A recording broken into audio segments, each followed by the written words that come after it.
Bismillahirrahmanirrahim. Assalamualaikum warahmatullahi wabarakatuh.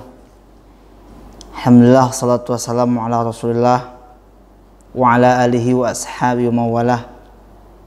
Asyhadu an la ilaha illallah wahdahu la syarikalah wa asyhadu anna muhammadan abduhu wa rasuluhu la nabiyya ba'dah. Baik, santri sekalian yang mudah-mudahan dirahmati oleh Allah Subhanahu wa taala. Mudah-mudahan antum dan kita semua berada dalam kesehatan yang dijaga oleh Allah Subhanahu wa taala.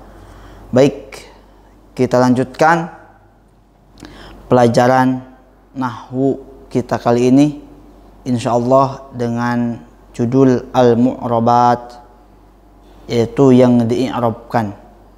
Kalau kemarin kita membahas tentang i'rab, sekarang bahasan kita adalah al-mu'rabat.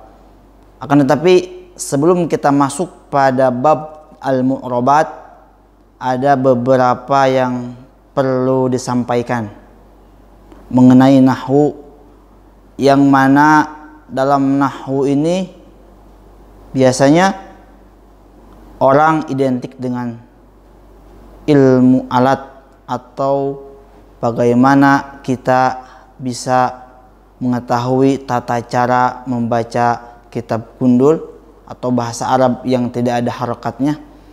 Akan tetapi di sini ada sisi lain yang perlu kita ketahui dalam ilmu nahwu ini. Karena sejatinya siapapun bisa memberikan nasihat. Termasuk dalam ilmu nahwu ini dilihat dari berbagai aspek, bisa kita jadikan sebagai motivasi kita untuk menjadi lebih baik lagi. Contoh nyata, contoh kecil dalam bab ar-raf'u. Dalam i'rab itu kan ada 4, ada raf'u, ada nasbu, ada khufdu, ada jazmu. Rafa itu adalah tinggi atau terhormat. Dan salah satu tanda tinggi atau terhormat itu adalah dhammah. Di antara ciri rafa itu adalah dhammah. Yang mana pada dhammah ini secara lafziah, dhammah adalah mengumpulkan atau bersatu padu, mengumpulkan dua bibir. Dalam istilah ilmu tajwid, dhammah itu ngumpul, dikumpulkan dua bibir kita untuk mengucapkan supaya monyong, u, bu. Dalam ilmu nahwu pun dhammah sama mengumpulkan. Akan tapi ketika kita melihat ini sebuah nasihat, siapa yang ingin dia kedudukannya tinggi, maka dia harus bersatu. Sebagaimana firman Allah, wa'tasimu bihablillahi jami'a wa la tafarraqu. Bersatu. Wa'tasimu bihablillah, dengan tali Allah Subhanahu wa taala. Maka ini salah satu syarat supaya kita ingin menjadi bangsa terhormat, kita harus bersatu melawan musuh, melawan kemiskinan dan lain sebagainya. Maka ini akan menjadi tinggi atau rafa. Di antara syarat-syarat atau hal-hal yang kita harus kerjakan supaya kita mendapatkan raf'u ini, terhormat ini, kita mendapatkan kedudukan yang tinggi, maka dalam istilah jurumiyah ada ismul marfu, isim yang dirafa'kan, di mana isim-isim ini kalau kita aplikasikan dalam kehidupan, kita akan mendapatkan keistimewaan, kita akan mendapatkan nilai yang seperti itu, kedudukan yang tinggi. Pertama, fa'il. Fa'il itu adalah isim, termasuk isim yang dirafa'kan. Fa'ilun artinya orang yang mengerjakan, aktivis. Seseorang yang bekerja, beramal, tidak berpangku tangan, maka dia akan mendapatkan kedudukan yang tinggi. Kita misalkan para pelajar, meskipun di rumah, santri di rumah, tapi sebagai seorang aktivis, fa'il, tetap harus mengerjakan apapun yang bisa dikerjakan sehingga tidak berpangku tangan, tidak hanya rebahan saja di rumah, akan tetapi mengerjakan apapun yang bisa dikerjakan sehingga dia akan mendapatkan ar-raf'u, posisi yang tinggi. Itu fa'il. Senada wa qul i'malu fasayarallahu amalakum. Bekerjalah apapun yang bisa dikerjakan. Yang penting jangan berpangku tangan, jangan seharian rebahan sambil main handphone, jangan seharian tiduran, makan, main handphone. Akan tetapi ada hal yang harus dikerjakan sehingga kita mendapatkan posisi ar-raf'u. Kedua, naibul fa'il atau pengganti, wakil dari aktivis itu. Ada aktivis, nah aktivis untuk ikhwan, untuk akhwat apa? Uktivis. Nah, makanya biasanya aktivis itu nikah dengan uktivis. Nah, kedua, naibul fa'il atau wakil aktivis itu. Sebagaimana meskipun dia posisinya sesuatu yang korban, akan tapi dia walau bagaimanapun dia adalah wakil dari aktivis itu, orang yang mengerjakan itu. Contoh kecil bagaimana sahabat Ali bin Abi Thalib ketika menggantikan Nabi Muhammad SAW yang ingin pergi hijrah. Pada saat itu posisinya terancam, menggantikan orang yang akan dibunuh. Nabi sedang dikejar-kejar oleh para pemuda musyrikin di Mekah.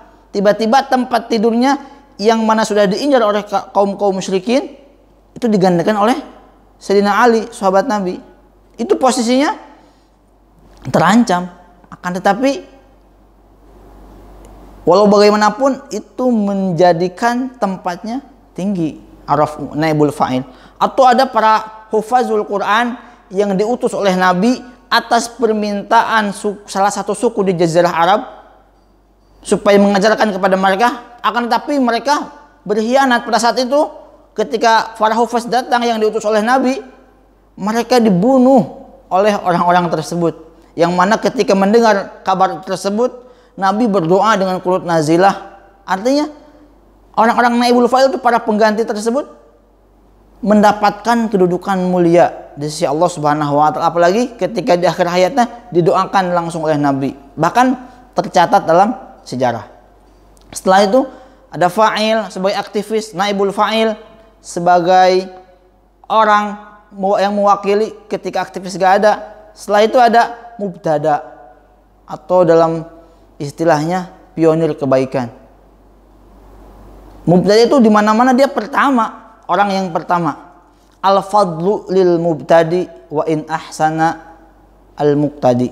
Keutamaan itu, kemuliaan itu tetap terhadap orang yang memulai, walaupun orang setelahnya lebih bagus pekerjaannya daripada orang yang memulai. Akan tapi tetap saja orang yang pertama melakukan itu mendapatkan keistimewaan tertentu. Jadilah antum semua dalam ilmu nahwu itu seperti mubtada, orang yang memulai, mengajak orang, dan antum memulai kebaikan tersebut. Sehingga setelah itu akan ada tawabi, followers dalam istilah sekarang, orang-orang yang akan mengikuti antum. Nah, sehingga mubtada ini penting untuk dijadikan rujukan bahwa kita harus menjadi sebagai mubtada. Setelah mubtada ada khobar. Khobar itu artinya ikhbar, informasi. Dalam ilmu komunikasi, orang yang hebat itu sekarang adalah orang yang menguasai informasi. Siapapun dia, ketika informasinya banyak, itu adalah orang yang sangat dicari. Karena sekarang kita perlu informasi. Dan kadang-kadang ketika informasi salah, kita bisa jadi mendapatkan ilmu yang salah juga. Makanya khobar ini, orang yang mempunyai informasi ini adalah orang yang mempunyai kedudukan tinggi, dicari orang, pemberi berita dan lain sebagainya.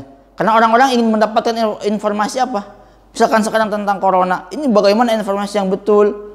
Apakah yang di medsos itu informasinya salah dan lain sebagainya? Belum tentu juga.